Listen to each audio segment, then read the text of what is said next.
So when it comes to loose leash walking and heeling, what is the correct position? So you pick a left side or a right side. Pick with it, stick with it. I picked the left side. So what we're going to do, all of y'all should have a hand lure right now.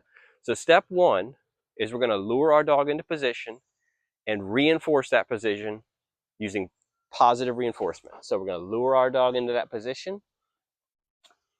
Good. Good. If they break that position, so all I'm doing right now is just rewarding her for staying here. Good. For staying here and giving me attention. Those are my two criteria. If she breaks that position, I'm just going to mark it with the negative marker. And I keep this leash pretty short, so she'll feel leash pressure, hopefully, if she breaks the position. So there'll be a negative consequence, right? So good things happen when we're in this position, right, Moo? Good. Load her up with praise and treats in this position. No sniffing the ground, so I keep that pretty firm. Good. And keep it short, too. So your dog's been in this position for a while. Right here is awesome, is what we're teaching. Good things happen. And then break or free, whatever your term is. And break them out of it, free, and let them sniff, okay? Let them just kind of shake it off, right? Now, see how she's looking at me for the next thing to do? This is perfect training. This is when you notice that your dog is eager to work, eager to train. So pick up on those moments too. She's looking at me like, let's do another one. Let me get another one of them cookies, right? So we'll do another one, right? Get them in position and just reinforce this picture, right? Of the dog at their side. Good. Getting praise, getting treats. Good. Right? This is just an awesome place to be. Right, Momo? Yeah. This is such an awesome place to be. I love it. Ah, good girl. Because the heel, the loose leash walk, is just this in motion, right? So we want to reinforce this picture to the dog and teach them. Yeah. Teach them that this is the picture where good things happen. Okay? So that's step one. Good things happen when you're in this position. Step two is we're going to add a little bit of movement to it. So I'll show you guys. Free. Yeah, good girl. So, and again, keep it very short. If you find your dog is breaking the position often, right there, and you're having to correct them, pull them, put them back, just get a few reps and then break them out of it free, right? And do something else. Do some hand lures because they freaking love it, right? They love chasing. Come on. I know you smell that one. Whoop. Yeah. And then get them back in that position. There we go. Get them back in that position and just remind them how freaking awesome that position is to be in. She's sniffing out a treat. Let's go. Right? Yes. Good girl. That's the spot. This is the spot, right? So we want to positively reinforce that position. The next thing we want to do is add a little bit of movement to it. Okay? So a little bit of movement being 1 or 2 steps. Good. And give a command with it. So you're going to give your command. Let's say you want to use heel or foos or with me. I'll use heel. A lot of people use heel. So you'll do this. Let them know you have the treat. Heel. Yes. If they move with you, mark and reward. Now you notice she kind of paused when I took off, right? She's like, do I go with you? What do I do here? So the next rep, I'm going to lure her forward, help her out, right? Because she kind of lagged behind. Right? And I want her to take off with me. So it'd be like this. So I use that food lure, right? I go, heel. Yes. Get a few steps and reward it. All right. So those are our 2 steps, right? First step is positively reinforce this picture to the dog, right? And you'll notice also I have the leash in my right hand and left hand is the treat hand or the lure hand, right? So positively reinforce. Here, let me get, I know, I'm faking you out, Moo Moo. I got no treats on me. Positively reinforce that position to the dog. Now she's pulling right now. I'm going to go the other way. That's step 3. That was a good little example of step 3. So, step 1, positively reinforce the position standing still. Step 2, positively reinforce the position while moving in small increments. Heel. Start adding little turns. Yes, and you'll notice I lured her through the turn there, right? So I kind of put the food back down and lured her through the turn. So we're just using positive reinforcement at this point to motivate the dog to be in this position, right? Start adding in those turns, and all this is very gradual, right? So the way I would start is reinforce the position standing still, reinforce the position taking 1 or 2 steps, reinforce the position taking like 4 or 5 steps in a straight line. Lila, yeah. So, and then start reinforcing the position. Heel, good. Lower her through it, yes. Adding in some about turns, adding in some right turns, some left turns, and lure them through the turns. Now the third part, see how she's pulling? Is to correct the pulling, okay? So what that means is basically the leash has not come into the picture yet, right? I could have done all of that without the leash, right? Watch. I got Harley in. Oh, I got a good treat. Nice. Lila, right? You could have done all this without the freaking leash. Now she might take off, so I can't negatively reinforce it, but puss. Good. Left turn. Yes. Good girl. This is the spot to be in, right? But she can take off. And this is the issue that you will run into when it comes to loose leash walking. Now we're out here in the backyard, right? The environment is very exciting. There are competing motivators, okay? And what I mean by competing motivators is there are things that your dog is motivated to seek out or engage with that may at times be higher value than anything you have on you, right? So, and also you may find this, that you might get a beautiful loose leash walk motivating them with the treat you have, but the minute they take your treat, they're back to the pull, right? So we need to make it good to be good in this position and bad to be bad. Now, the steps that I use to do this are number 1 and 2. Remember, they're all just positive reinforcement, right? All I'm doing is positively reinforcing that position, standing still and while moving. Step 3 is going to be doing what's called negative reinforcement, right? Which is what the leash is for. So the leash is a communication tool, right? So in a lot of dog training, come here, Moo. Come here, sit down. In a lot of dog training, right? The way we communicate to our dog is using words, right? We give a command. You sit down, right? The leash is another communication tool. The dog can feel leash pressure, right? And we want to teach our dog that when you feel leash pressure, you give in to it, okay? What are you doing? You're going to sniff up my mic. Okay, come on. When you feel leash pressure, you give into it, okay? And you do not pull into it, all right? So the way we do this is if your dog does pull, step 1 is going to be to stop, right? They will feel leash pressure, right? Let's just see if she'll get a little bit distracted or check,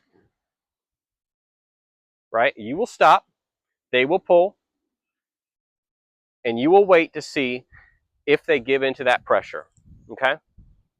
Now, notice the slip lead slipped down on her neck a bit there. So that the control I have went down. So anyways, if they pull, just stand still, right? They will feel that leash pressure. Good, yeah. When they give into it, let them know good and reinforce the giving in to leash pressure as a good thing, okay? So if they feel leash pressure, this is how it works. Whenever your dog forges ahead and hits the end of the leash, they have a decision to make. And they're going to learn from the consequences of this decision every single time. So let's say your dog forges ahead. I'm almost tempted to throw this out as a distraction for you, Momo. I know. Is that fair? Do you know how to loose leash walk yet? I want to be fair to the dog. Stick would be good, though. We'll add a distraction for her. Good girl. So, dog feels leash pressure. This is how it works. At that point, dog has a decision to make. I know it. I'm either going to give into the pressure and receive reward. Good. Or I'm going to lean into the pressure and receive a correction. Okay? So, if your dog pulls into the pressure, what I want you to do is create a little bit of slack in the lead and just tap it. Start with a tap. All dogs are different. Some dogs will require more of a pop, a harsher pop to get their attention. Some dogs will just require a little tap. The reason we train this in isolation is because it's unfair. So right there, good. And I just moved away from my dog, right?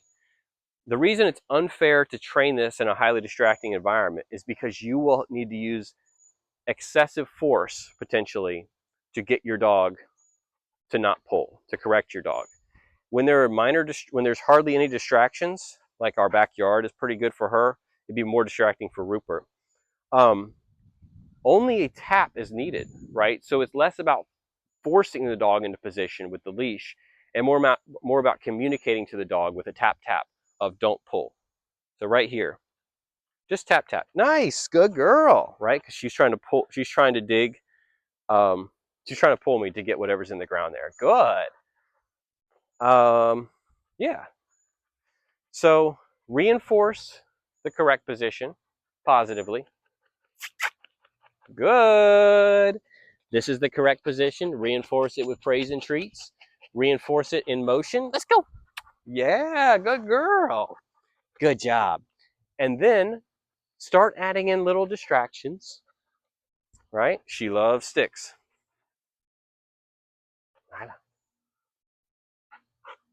Good. Yeah.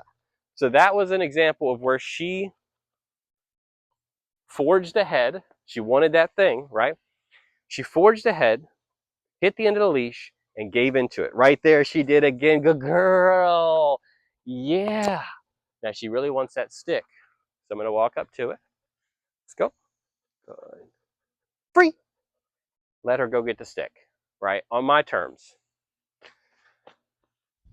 So that's where you start adding in distractions and adding in a little bit of a correction. And what I do too is if you find that your dog wants to forge ahead towards something, which is typically the case, use that U-turn to your advantage. So once your dog knows that this is the correct position, this is the amazing spot to be in, right? Now, if you find them forging ahead, don't nag your dog and be like, get back, get back, get back, constantly trying to fix it. No, no, no. Let them make the mistake. Let them forge ahead, okay? And you do a U-turn and just go the other way. What will happen, and don't wait for your dog, right? Don't wait for your dog. Just pull a U-turn and just go. And what you'll notice is if you do an abrupt U-turn that way, your dog will go, whoop, turn around and look right at you because they realize I need to pay attention to you. You are unpredictable. I don't know what move you're going to make next. I thought we were just going in a straight line, so I was going to go ahead and just forge right on ahead to that fire hydrant or whatever. Thought I knew where we were going, but you surprised me. You made a U-turn. I was not expecting that. I didn't follow you, and I did not like the result. Okay? So that's what I like to do is little test moments. And I'll do that at thresholds. I'll put a leash on her coming out of the kennel and say, all right, let's go. And if she just blasts ahead, right, she's going to hit the end of the lead, and I'm going to do a U-turn, and she's going to go, whoa, I wasn't expecting that. I thought we come out of the kennel and we just blast out through the kitchen door. No, no, no. You need to remember you're on leash, okay? That will help you tremendously when you encounter competing motivators because it will add an element of impulse control into your dog, where instead of, because typically what happens when it comes to um, impulsive dogs that pull, they see something in the environment and they get tunnel vision. They can't help it. They just, their entire awareness is focused on that thing. They totally forget that they're on leash, that there's any rules that apply, and they just go, right? They just pull. If you add in that little bit of a negative consequence for pulling, right, then what will happen is your dog will start to be mindful of that and realize, oh, I can't just do what I want, right? I can't just do what I want because there are consequences, good and bad, for the actions I take. The trouble that we ran into with Rupert and the world I came from was positive reinforcement only. We nailed, he had a beautiful heel. I mean, a beautiful heel at like 6 months old. We could be in the club, just trotting along, beautiful. But when we got out into the real world, or the club got a little bit distracting, and there were competing motivators, he was no longer interested in the yummy treats and the rewards of this position. He was like, I got to go see what's over there. And we were unwilling, my wife and I, to provide negative consequences that he would respond to for pulling. Um, so I tried to just reinforce that position with hot dog, like the best treats I could find. And we got some good progress over it. But ultimately, um, it never fixed the issue of, it was always like in the dog, it never instilled impulse control, right? It never made him think about the consequences of his actions. He always was just, there's a hot dog that I get to eat, I'm focused on for doing this great behavior. Oh, and there's another dog. And both are just motivating him. And he's just responding to the impulse of each. And I hope that is clear. It's a huge difference between, he had good behavior, but he was still so impulsive, right? Even on the positive reinforcement side, because he was just impulsively chasing the hot dog, right? So he'd have a beautiful heel, hot dog. I just say that because it's not like we use hot dogs all the time. It's just a high value treat.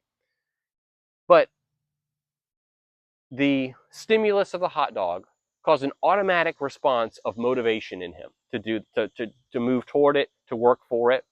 And the stimulus of another dog or person or some kind of trigger in the environment caused an automatic response of his attention going on that.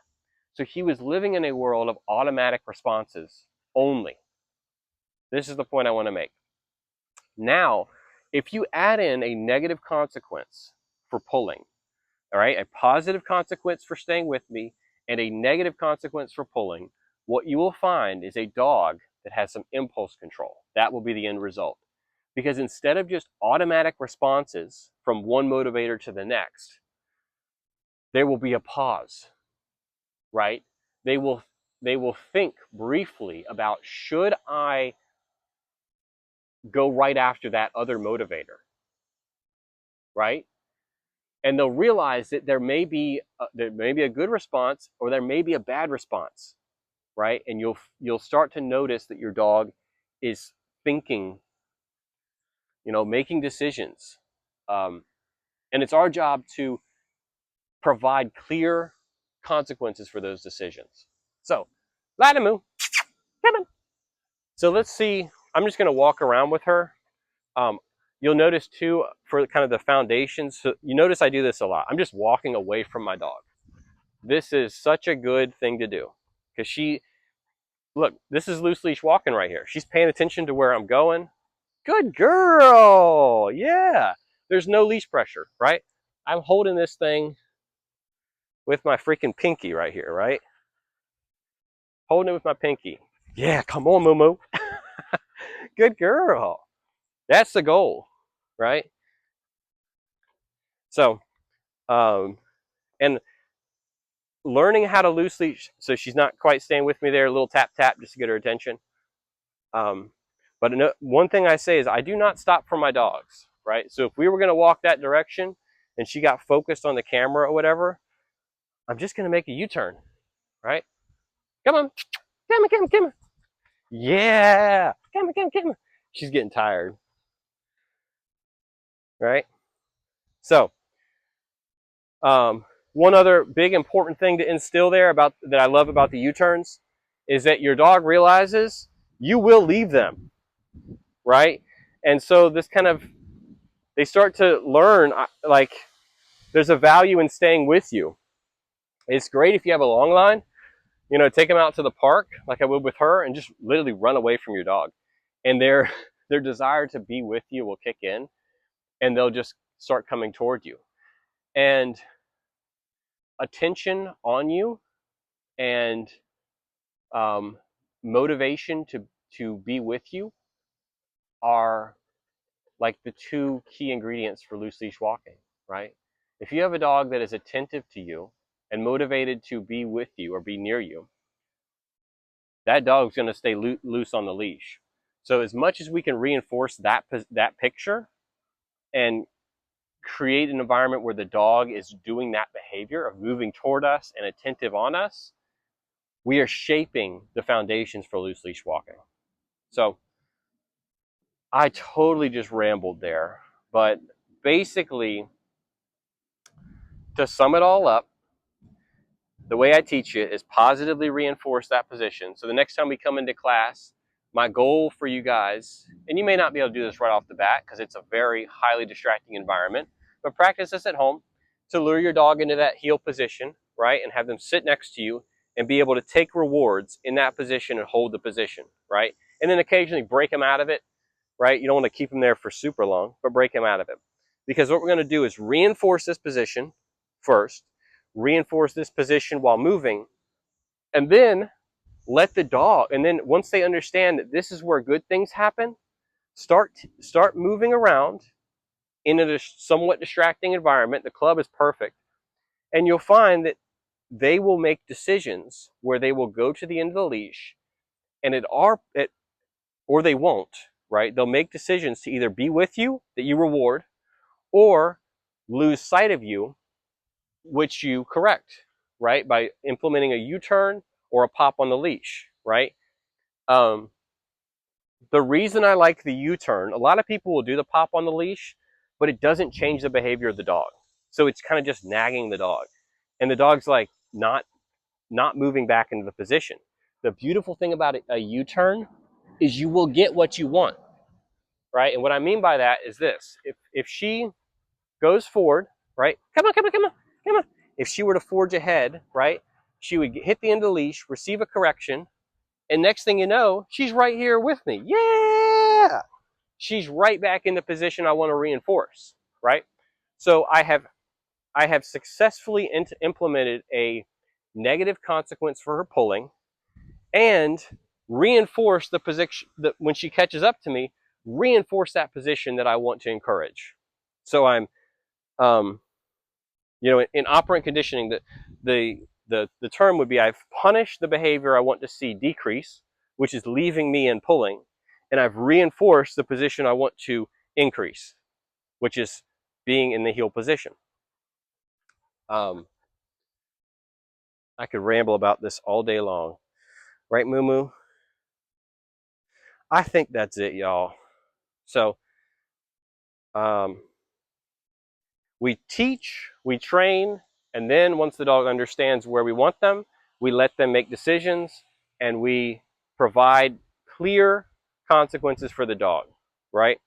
And again, the reason I don't like the pop so much, right? You see that was like very gentle, but a lot of dogs, it's just nagging them, right?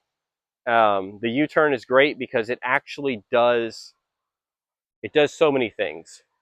It provides a negative consequence in many forms. The negative consequence of pulling is this. The dog is pulling, let's say they're going toward the camera. They're pulling because they want to get in that direction, okay? The consequence of doing that U-turn is twofold. One, it's uncomfortable because they feel the leash pressure and they eventually have to give into it.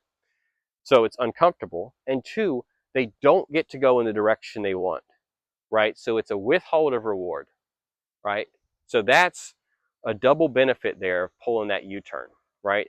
The pop is, you can try it with your dog. Um, it's just tough because some dogs are harder and some dogs are softer than others. And some dogs are like a little bit of a pop. They'll be like, oh, I got the message. Other dogs will require a significant amount of correction and they will not change the behavior. Ultimately, that's what you need to see. And that's what I love about the U-turn is that the behavior does change. Like her direction 100% of the time changes because I'm just going. Like, so you get what you want every single time. So that's how we teach teach the loose leash walking. So and if your dog is wanting to pay attention to the environment, use freedom as a reward, right? Lila, come on, yeah. So there's little taps. Whoop, pop, pop. Yeah, she's so tired right now. Lila, sit. Good. Free. So use the environment as a reward, right? If she wants to pull in that direction, pop a few U-turns, and when you get a nice loose leash walk up to that thing that they wanted to pull toward, you work your way toward it, pull a few U-turns to make sure they're with you, punish the pulling, reinforce the being with you, work your way toward it. When you get toward it, free. Give them that free command, let them go sniff it. Let them go engage with the thing because they worked really, really hard with you to get that right. And if they got it right, give them that reward they really, really want, because that's the most reinforcing thing at that moment. And pay attention to that for your dog, right? So, all right, she's bored. Y'all are probably bored too. I rambled. Peace, y'all. Please let me know if you have any questions. And if you disagree with anything, if you're like, this doesn't make sense, or I don't know if this is appropriate, or I feel uncomfortable correcting my dog, like I'm open to, please ask questions, because I don't have all the answers. And I will, if it, it might spark something in my mind of another easier way to do things. I'm constantly learning, right? Using freedom as a reward. I learned that like that dawned on me like a month or two ago, maybe. So we've had Rupert for 3 years. Never used it as a reward really. So anyways, and it's been life changing. So yeah, again, if you have any questions or concerns about the training methodologies I use, let me know, and I'll be happy to explain or ask around too. A lot of knowledgeable people at the club and see what they think about different methodologies. Right, Moo Moo? Yeah, because we're all just looking for ways that work and that build the most trusting, loving relationship with us and our dog. So, and respectful. And respectful. All right, later, y'all.